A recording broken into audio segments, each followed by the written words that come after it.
Hello everyone and welcome back to another Pauper deck tech. This time we're going to be taking a look at a Madness deck. Now usually in Madness it used to be like blue-green, but this time I figured, you know, since we just got some new toys in Masters 25, let's go back to the black-red strategy and see if we can't make it work this time. So this version of Madness here doesn't necessarily utilize Madness as the main strategy of the format.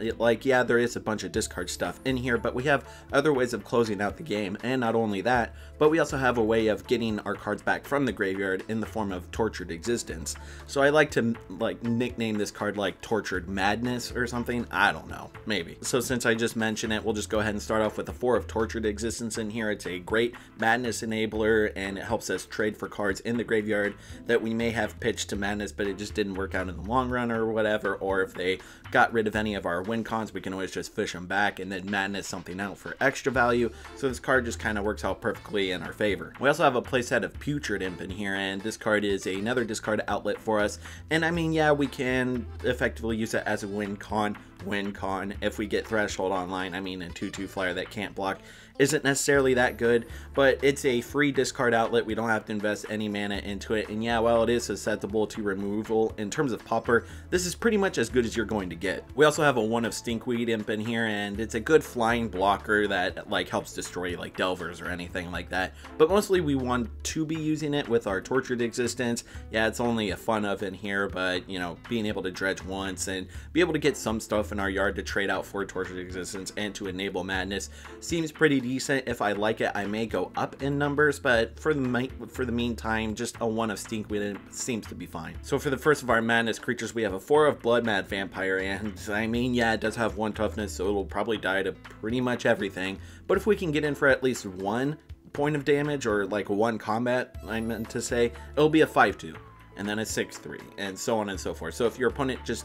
doesn't use their resources to remove it, it can become quite a threat. In the meantime, it's just a pretty decent beater to get out for only 2 mana, which I mean, 2 mana usually nets you a 3/1, but this one is a 4/1 that can grow, so, you know, it's not that bad. We also have a 1 of Grave Scrabbler in here because this is a Madness deck and we are utilizing Tortured Existence, so this card helps us out significantly in this situation. We also have 1 more to bring in the sideboard if need be, but this card is just great to use. It's kind of almost a Tortured Existence in of itself, you know.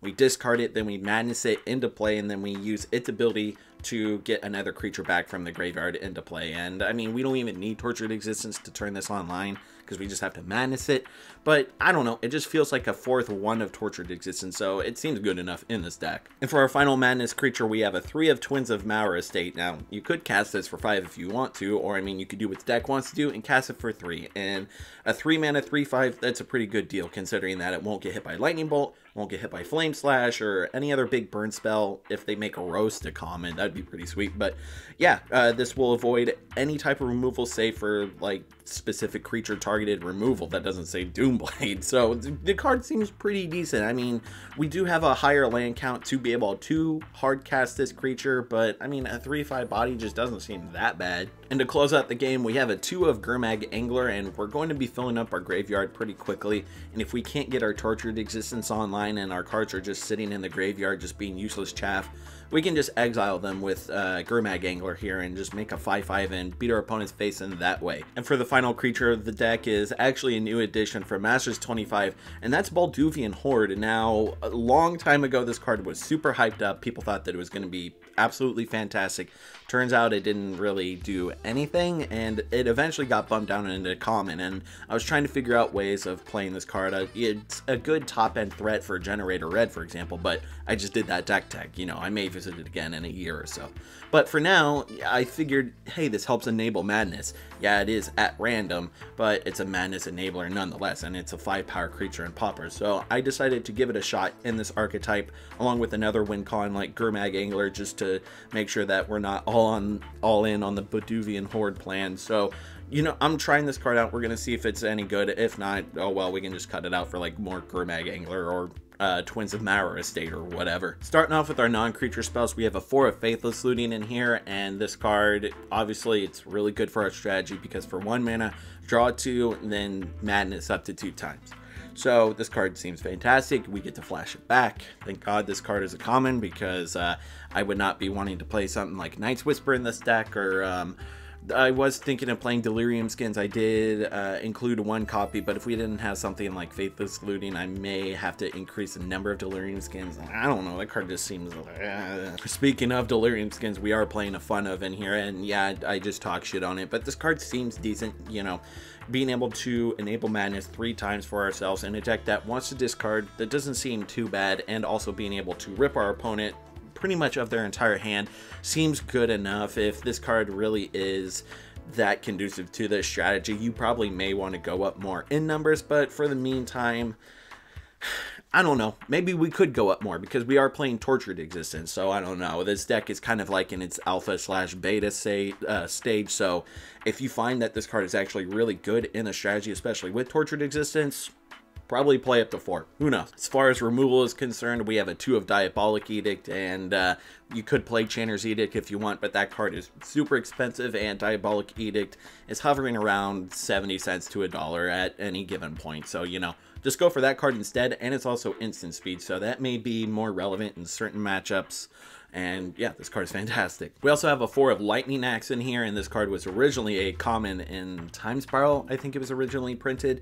And this is another Madness enabler, and it can also hit virtually any like large body in this game, save for like Ulamog's Crusher, Striped Wyver Winder. This card will help like take out Gurmag Anglers, which is very relevant in this format. And even though I mentioned Twins of Maurer Estate and they couldn't be hit by anything, they can certainly be hit by Lightning Axe. And for the final spell in the deck, we have a 4 of Fiery Temper. Now, how could I not play this card in the deck? Fiery Temper is effectively a Lightning Bolt at 3 mana, but if we can get Madness online, it's the Lightning Bolt. So yeah, jam it as a 4 of in here. If you really want to, you could also play a Lightning Bolt in here as well, but I mean, this version is just kind of better in most cases. As far as our lands are concerned, it's pretty basic stuff as far as Pauper is concerned. We have a 4 of Bloodfell Caves, which is the tapped gain a life land. We have a 2 of Rakdos Canarium, which is enters tapped, bounce a land, and then you get to add black and red. It's Karoo.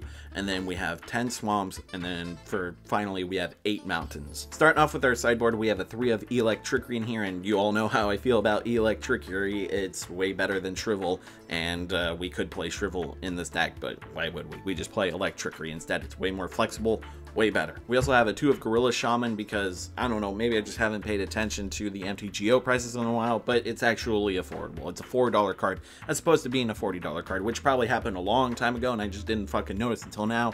But Gorilla Shaman's a great card, especially in a strategy like Tortured Existence, where you're going to be sacrificing Gorilla Shaman to blow up artifacts, and then you can just bring it back with Tortured Existence. So again, it seems very conducive to what we're trying to do with this deck. We also have a 2 of Nile Spellbomb in here, and this is the budget version to Relic of Progenitus. I've said in previous videos that Tormod's Crypt was a budget version, but Tormod's Crypt isn't a common on MTGO, whereas Nile Spellbomb is. So if you have the money, go spend it on a Relic of Progenitus, but in the meantime, just use Nile of Spellbomb because it's kind of effectively the same card. We also have a 2 of Pyroblast in here, and obviously you want to use this and bring him in against any blue decks like Delver or Blue-Red Delver, which has always been a prominent tech in the fucking format. And yeah, this card is fantastic. Just play Pyroblast. If you're playing Paper Magic and you don't have access to Pyroblast, just play with Red Elemental Blast. It's the same thing. We also have 2 more Diabolic Edict to bring in against like Bogles or any strategy where they focus on utilizing one creature and trying to protect it, you know, or if you happen to get Heroic down to one creature and they manage to protect it, like I mentioned earlier with like Bogles or something, just use Diabolic Edict. We also have 2 Alms of the Vein, and we bring this in against any like hyper aggressive decks where, you know, we're not able to stabilize very early in the game, but we have a really good mid and a decent late game, so Alms of the Vein helps us recuperate from like any early burn or any early attacks from like zoo decks or goblins or whatever. We also have a 1 of Grave Scrabbler, like I mentioned earlier in the video, and you just bring this in against like any removal heavy decks where you need to be able to bring creatures back from the graveyard more often than you would need to beforehand, and Grave Scrabbler helps out significantly with that. And for our final spell in the sideboard, we have a 1 of Gorgon Recluse. Now, this card is quite spicy. It does have a bit of an intense mana cost for Madness, that being double black, but hey, you know what, whatever. It's a tricky spell to discard something during your opponent's combat step and then essentially flash in the Gorgon and block. It's kind of like that one weird snake Ambush Viper. If I'm remembering correctly, this card kind of acts in the same way. And so yeah, this card could be really decent in this strategy, but I don't know, it just seems a little bit too spicy for my taste, so I'm just trying out in the sideboard and bringing it in against specific matchups. But who knows, this card may be main board playable, so let me know if this card is the real deal, because it seems like it could very well be. And that's the deck tech for you, everyone. Be sure to let me know what you think in the comments section down below. We can start up a dialogue and we can talk about, you know, removing certain cards for other certain pieces, or you can talk about whether or not you think the deck is any good in this format. Anyways, if you do think this deck is good, you can buy this in the description down below. You just go in there, click on the link. It'll take you up to the article that I've written for the deck, and then you just click on the deck list, and there will be a shopping cart icon. You click on that, and then you have the option to buy it with sleeves and a deck box and all that other fun stuff.